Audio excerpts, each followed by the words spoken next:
നമസ്കാരം. കർണാടകയിലെ കുടക് വനമേഖലയിൽ ട്രക്കിങ്ങിനിടെ കാണാതായി 4-ാം ദിവസം കണ്ടെത്തപ്പെട്ട മലയാളി യുവതി ശരണ്യ നാദാപുരത്തെ വീട്ടിൽ തിരിച്ചെത്തി.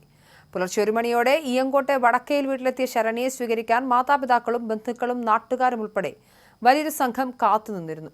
കൊടുംകാട്ടിൽ ഒറ്റപ്പെട്ടു പോയ 4 ദിവസത്തെ അതിജീവനത്തിന് ശേഷവും തന്റെ യാത്രാപ്രേമത്തിന് മാറ്റമില്ലെന്നും ട്രക്കിംഗ് ഇനിയും തുടരും എന്നുമാണ് വീട്ടിലെത്തിയ ശരണ്യ പ്രതികരിച്ചത്.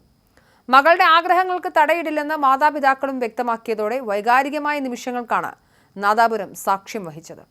കൊച്ചി ഇടപ്പള്ളിയിലെ IT കമ്പനിയിൽ ജീവനക്കാരിയായ ശരണ്യയെ വ്യാഴാഴ്ച മുതലാണ് കുടകിലെ മടിക്കേരി വനത്തിൽ വെച്ച് കാണാതായത്. 16 അംഗ സംഘത്തോടൊപ്പം ട്രക്കിങ്ങിന് പോയ ശരണ്യ കാടിനുള്ളിൽ ഒറ്റപ്പെട്ടു പോവുകയായിരുന്നു. വിവരം അറിഞ്ഞതു മുതൽ സഹപ്രവർത്തകരും സുഹൃത്തുക്കളും വലിയ ആശങ്കയിലായിരുന്നു.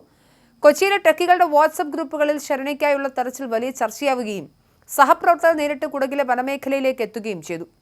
ഒടുവിൽ ഞായറാഴ്ച വൈകിട്ടാണ് ഒരു മരച്ചുവട്ടിൽ വിശ്രമിക്കുന്ന നിലയിൽ ശരണ്യയെ തെരച്ചിൽ സംഘം കണ്ടെത്തിയത്. ശരണ്യയെ കണ്ടെത്തിയ വിവരം അറിഞ്ഞതോടെ അമ്മ ശൈലജയ്ക്ക് കരച്ചിലടക്കാനായില്ല. അമ്മയെ പ്രശ്നമൊന്നുമില്ല, ഇവിടെ എല്ലാം സെറ്റാണെന്ന് മകൾ ഫോണിലൂടെ പറഞ്ഞപ്പോഴാണ് ദിവസങ്ങളായി ഉള്ളിലൊതുക്കിയ സങ്കടം കണ്ണീരായി പുറത്തു വന്നത്. വീട്ടിലെത്തിയ കർണാടക MP ശ്രേയസ് M പട്ടേൽ വഴി പോലീസ് മേധാവിയെ ബന്ധപ്പെട്ടാണ് മാതാപിതാക്കൾ മകളോട് സംസാരിച്ചത്. നാദാപുരത്തെ UDF സ്ഥാനാർത്ഥി KM അഭിജിത്തിനൊപ്പമാണ് MP വീട്ടിലെത്തി ആശ്വാസമേകിയത്. മകളെ തിരിച്ചു കിട്ടിയെന്ന് അറിഞ്ഞത് മുതൽ അയൽവാസികളും നാട്ടുകാരും ആ വീട്ടിലേക്ക് ഒഴുകിയെത്തുകയായിരുന്നു. ഭക്ഷണം കഴിക്കാതെയും വെള്ളം കുടിക്കാതെയും ദിവസങ്ങളോളം പിടിച്ചു നിൽക്കാൻ തന്റെ മകൾക്ക് കഴിയുമെന്ന് ഉറച്ച വിശ്വാസം അമ്മ ശൈലജയ്ക്കുണ്ടായിരുന്നു. പതിവായി റംസാൻ വ്രതം അനുഷ്ഠിക്കാറുള്ള ശരണ്യയുടെ ശാരീരിക ക്ഷമതയിൽ അമ്മയ്ക്ക് സംശയമില്ലായിരുന്നു. മുൻപും പലതവണ സാഹസിക യാത്രകൾ നടത്തി പരിചയമുള്ളതിനാൽ ഇത്തവണയും അവൾ സുരക്ഷിതയായി മടങ്ങിയെത്തുമെന്നാണ് അമ്മ ഉറച്ചു വിശ്വസിച്ചത്. എന്നാൽ താലൂക്ക് കാർഷിക വികസന ബാങ്കിൽ നിന്ന് വിരമിച്ച അച്ഛൻ ഗോപിക്ക് കഴിഞ്ഞ 4 ദിവസങ്ങൾ കടുത്ത ആശങ്കയുടെ നിമിഷങ്ങളായിരുന്നു. ഏത് കൊടുങ്കാട്ടിലകപ്പെട്ടാലും ശരണ്യയെ വഴി കണ്ടെത്തി പുറത്തെത്തുമെന്ന് സഹോദരൻ ശ്യാമും സാക്ഷ്യപ്പെടുത്തുന്നുണ്ട്. സഹോദരിയെ കാണാതായ വിവരം അറിഞ്ഞ് ബംഗളൂരുവിൽ നിന്നും ഉടൻ തന്നെ ശ്യാം കുടകിലെത്തി തിരച്ചിൽ സംഘത്തോടൊപ്പം ചേർന്നിരുന്നു. മുൻപും അവൾ വനയാത്രകൾ നടത്തിയിട്ടുള്ളതിനാൽ തന്നെ അവൾക്ക് അപകടമൊന്നും സംഭവിക്കില്ലെന്ന് എനിക്ക് ഉറപ്പായിരുന്നെന്ന് ബംഗളൂരുവിൽ സോഫ്റ്റ്വെയർ എഞ്ചിനീയറായ ശ്യാം പറയുന്നു.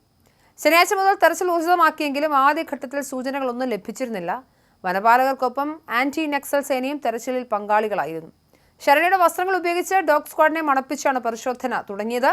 ഓരോ ദിവസം പിന്നിടുമ്പോഴും ആശങ്ക വർദ്ധിച്ചെങ്കിലും ആധുനിക സംവിധാനങ്ങൾ ഉപയോഗിച്ചുള്ള തെരച്ചിൽ തുടർന്നു.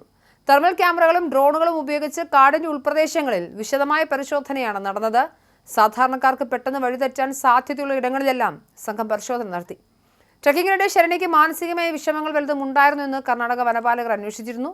എന്നാൽ ശരണ്യയുടെ ആത്മവിശ്വാസത്തെക്കുറിച്ച് വ്യക്തമായ ധാരണയുണ്ടായിരുന്ന കുടുംബം തെരച്ചിൽ തുടരാൻ ആവശ്യപ്പെടുകയായിരുന്നു. കാടിനുള്ളിൽ ഭയപ്പെടാതെ ഇത്രയും ദിവസം കഴിഞ്ഞുകൂടി ശരണ്യയുടെ ധൈര്യത്തെ തെരച്ചിൽ സംഘവും പ്രശംസിച്ചു. മുൻപ് നടത്തിയ ട്രക്കിങ്ങളെക്കാൾ വലിയൊരു അനുഭവമായാണ് ഇതിനെ കാണുന്നതെന്ന് ശരണ്യ പിന്നീട് സൂചിപ്പിച്ചു. നാദാപുരം മേഖലയിൽ ശരണ്യയുടെ തിരിച്ചുവരവ് വലിയ ആഘോഷമായാണ് നാട്ടുകാർ ഏറ്റെടുത്തത്. കാണാതായി അന്നു മുതൽ ഇയങ്കോട്ട വീട്ടിലെ ആളുകൾ ഒത്തുകൂടിയിരുന്നു. ഓരോ വാർത്തയ്ക്ക് വേണ്ടി കാത്തിരുന്ന നാട്ടുകാർക്ക് ശരണ്യയുടെ ശബ്ദം കേൾക്കാൻ കഴിഞ്ഞത് വലിയ ആശ്വാസവുമായി. സഹോദരൻ ശ്യാമും അമ്മാവൻ ഹരിദാസുമാണ് മകൾ സുരക്ഷിതയാണെന്ന വിവരം ആദ്യം വീട്ടിൽ അറിയിച്ചത്.